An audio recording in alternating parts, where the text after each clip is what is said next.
All right, gentlemen, let's move straight to another topic. Amidst Nigeria's protracted war against escalating insecurity, notorious bandit leader Bello Turji has issued a fresh call for dialogue with the government, arguing that military action alone will not bring peace. In a recent video released online, Turji, who has been a central figure in the violence ravaging Nigeria's northwest zone, accused political leaders, including Zamfara State Governor Dauda Lawal and Minister of State for Defense Bello of politicizing insecurity for their own interest. Turji insists that airstrikes and ground operations will not deter him, as he and members of his group are not afraid to die. All right, BK, bandits and insurgents, they have nothing to lose. And looking at what Bello Turji is saying, that let's dialogue. So the federal government listen to it. One thing I know, as somebody who has consistently researched about these people, done stories about them, done documentaries about them, is that whenever they are facing the heat, they start talking about dialogue, they start talking about amnesty. Oh. No one can deny that in the last 1 or 2 months, the intensity of the military campaign against Bello Turji and his colleagues has gone up. The intensity has gone up. And even the rate of kidnapping, especially in that northwest zone, has gone down a little bit. I will not say significantly. Okay. I'll be the last to say that. I know that we still have a lot of work to do. Okay. But the truth is they are facing the heat. And this is what we told them. We said, kill the bandit leaders. The message we get to them. Why should we have a situation in which it's difficult to kill them? Some of the bandit leaders, the notorious bandit leaders, were killed by their own colleagues. Daji, who was the leader of them all, was killed by Dogo Gide. That was how Dogo Gide became popular. He went to see him in the forest in Maru local government. Maru local government is one of the biggest local government in Nigeria. She just see expanse of land. It's in which state? Zamfara? It's in Zamfara State. Zamfara State, okay. So he went there, Dan Sadao Forest. He went and killed him because he stole cattle from his in-laws. And when he told them, where is the cattle that you stole? He said, look, I've gotten rid of it. He gunned them down. He left his corpse there. His corpse had decayed before the military now came to take his corpse away. I'm saying we need to kill their leaders a lot more. To send a strong As signal. we speak, Bello Turji is not the most dangerous bandit in Zamfara State. Oh, really? Yes. But his name is in the media a lot. Yes, because if you are releasing videos, because this is not the first you will release, you will be popular now. And people will talk about the name of politicians are being bandied around his name. All right, gentlemen. All right, gentlemen. We need to go on this quick break. And when we return, we still have more conversation on this. It's still Journalist Hangout.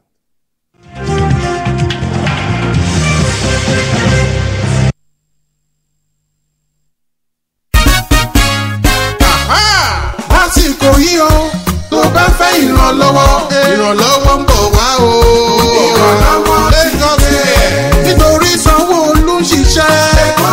Mo ní lásàrè tí ń wọ Èkó. Inú mi dùn gan-an tí gómìnà wa Sanwó-Olú ṣe fún wa lénìí. Adé bí wọ́n ká wá fún ìwòsàn ọ̀fẹ́. Adẹ̀dẹ̀ bí ara àwọn doctors oríṣiríṣi wọ́n ṣàyẹ̀wò fún wa. Wọ́n fún wa lóògùn tó dáa, then wọ́n wá fún wa, wá gbé packages fún wa. Wọ́n lé àwa tabatilé láti 70. My big thanks goes to Lagos State government. For since I was born, I've never come across this type of a thing before.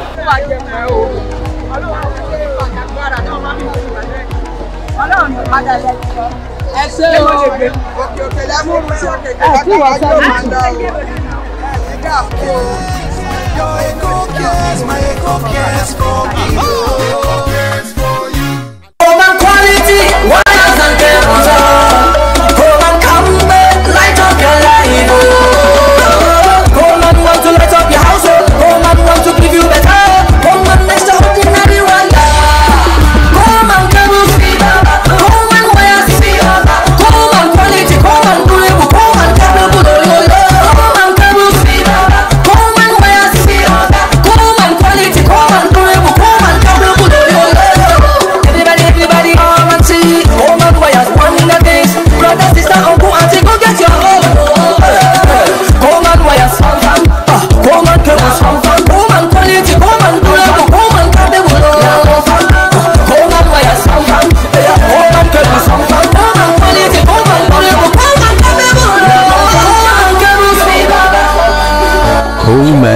SN Cable. Great quality, now with the new look.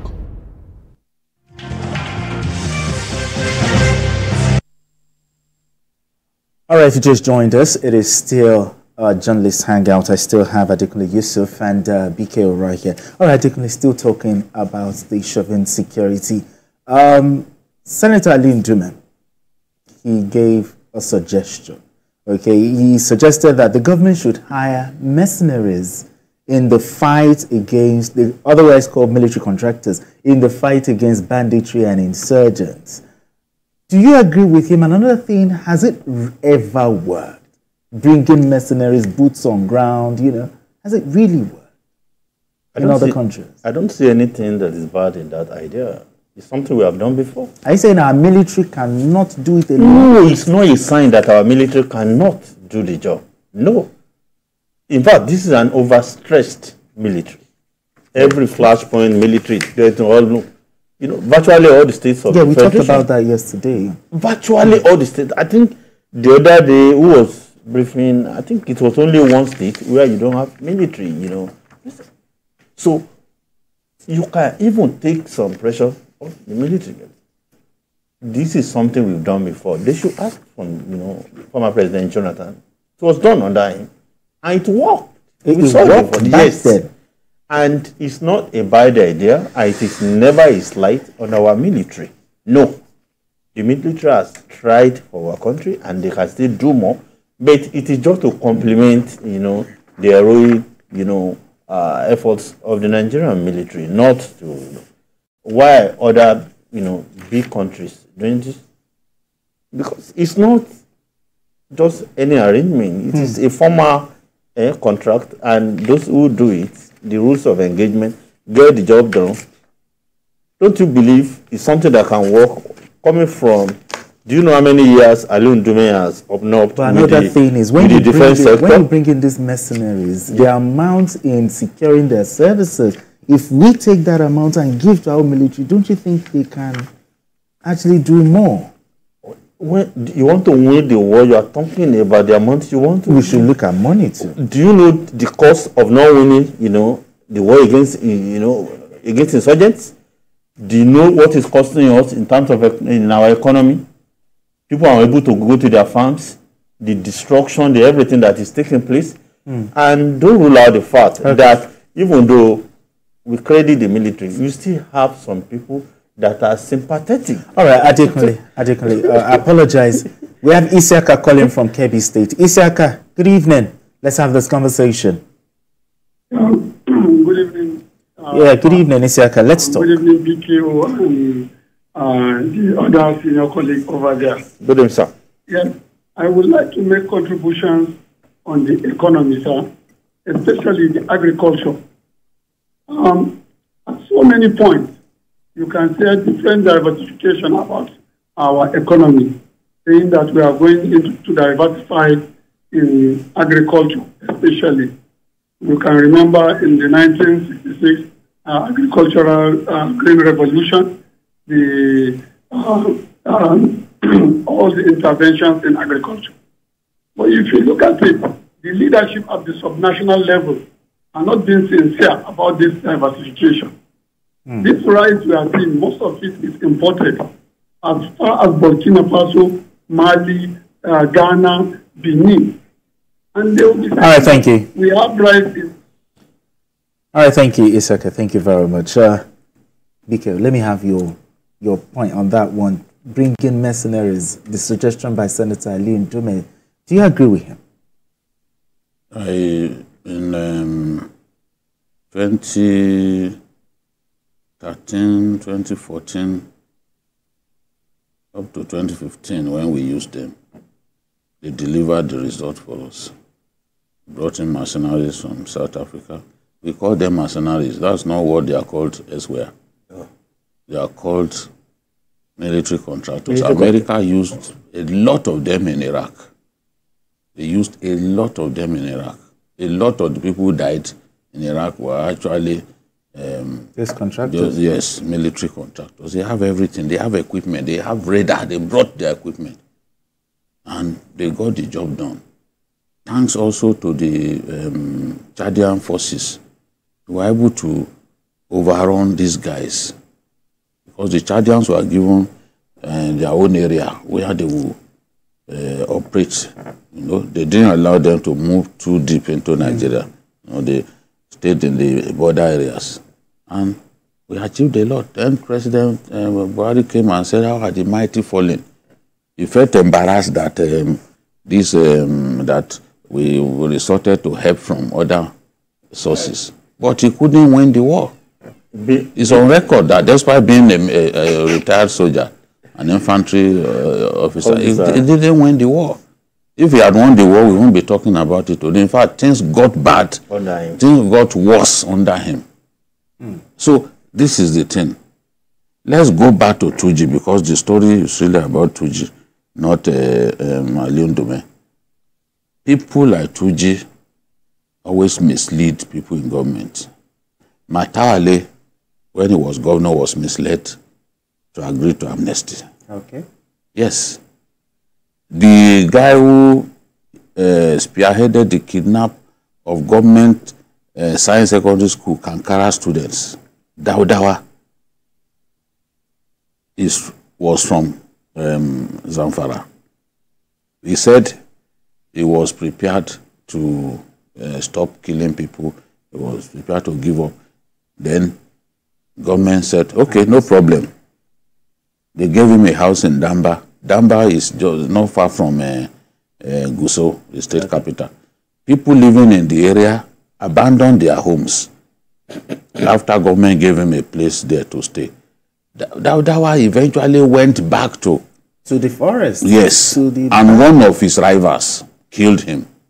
This was somebody who swore with the Holy Quran, but it did not stop him from going back. That is their nature. I believe that even this Bello Turji is not as dangerous as Dankremi. Dankremi is the bandit who occupies the Zurumi area. That is Zamfara North. Okay, Zamfara North. Some of the most wicked attacks by bandits have been committed in that area. Go and read up about Zurumi local government. Up to today, Zurumi is still one of the most dangerous parts of Zamfara state. And it is Dankremi that is operating in that area. Is that, well, we know those who know about banditry know Dankremi now. They know Ado Haleru. They know Yusufu. Ado Haleru and Yusufu, they are brothers. They operate in the Safe area. Safe is outside of Gusau on the way to Kaduna. That place is still very, very dangerous as we speak. That's Safe area. And it's those two brothers, Dan Yusufu and Ado Haleru, that are operating there. So if you do a deal with Bello Turji, what happens to others? Many of them have even graduated from under Ado Haleru and others. They are now on their own. What they now do is they will kidnap people. They can kidnap 200 people. They will now take it to they will take them to the bigger bandits. So those bigger bandits will now negotiate. They will negotiate with the boys who brought those kidnapped people to them. The bigger bandits will talk directly to families of victims and say, this is how much you pay. They will now settle those their younger and smaller bandits who used to be under them. But they've now done freedom for them. The way Yorubas do freedom, the way Igbos too. You know, when you are working under a trader, the Igbo man will say, okay, you are now free to be on your own. It is happening in Zamfara now. Bandits are now doing freedom for their juniors. Because it's a big business. Now, in solving this thing, is military force still the best? When he's saying that, see, let's encourage the military to continue to do what it's doing. These boys have tasted blood, and they are not going to back down. They are not going to back down. Let no one deceive you that a bandit leader will willingly give up banditry. No matter how you try to cultivate them, they are not human beings. They behave like animals. They will still go back to it. Katsina State did amnesty 2 times on both occasions. It didn't work. It didn't work. Ghana, the bandits Benue. in Benue, in Zone A, in Benue, all the Zaki Biam, all of those Kasinala, you know, where Senator Suswam comes from. Yeah. He was killing people repeatedly. They made amnesty with him. After a while, he went back to killing people again. Killing soldiers too in the process. So, pressure got mounted on Governor Otom, whom many people accused wrongly of being a friend to Ghana, just political. The same way that Matawale and Dauda Lawal are both accusing each other of working for bandits and all that. You know, it's just politics. That's the same way they lied against Otom. People don't fear God. Otom, after facing pressure from big politicians from the Zone A, now decided, okay, let me give amnesty a second time. They organized event inside the mosque, I mean in the stadium, okay, in Kasinala. Then they were taking him to the state capital where the governor was waiting. Nigerian soldiers used articulated truck to block the road. They got hold of Ghana. They slaughtered him. They dismembered his body.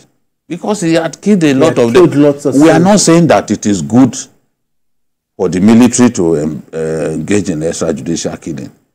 But the argument of the military is that there's nowhere in the world where you do amnesty 2 times. Sure.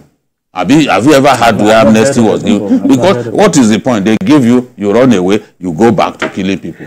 Again, they give you, you go back to killing people. I know now. So it can't work like that. Now is military force. Yes, let's use it. Let's see how far we can go. I always tell people, all the people who say, look, insurgency is never won on the battlefield. They don't know history. They don't know history. The military in Nigeria crushed the Muslim Brotherhood. Crushed them. Muslim Brotherhood were killing journalists and others who were slaughtered. Their modus operandi was to slaughter people. After they won the election in 1992 or so, and they were not allowed to take power. Okay. The Tamil Tigers of Sri Lanka, the military fought them for 25 years. They defeated them to the last man. Last man. You know what I mean by that? Not one of them survived the onslaught. Today, Tamil Tigers is not an issue anymore in Sri Lanka. Let nobody deceive us.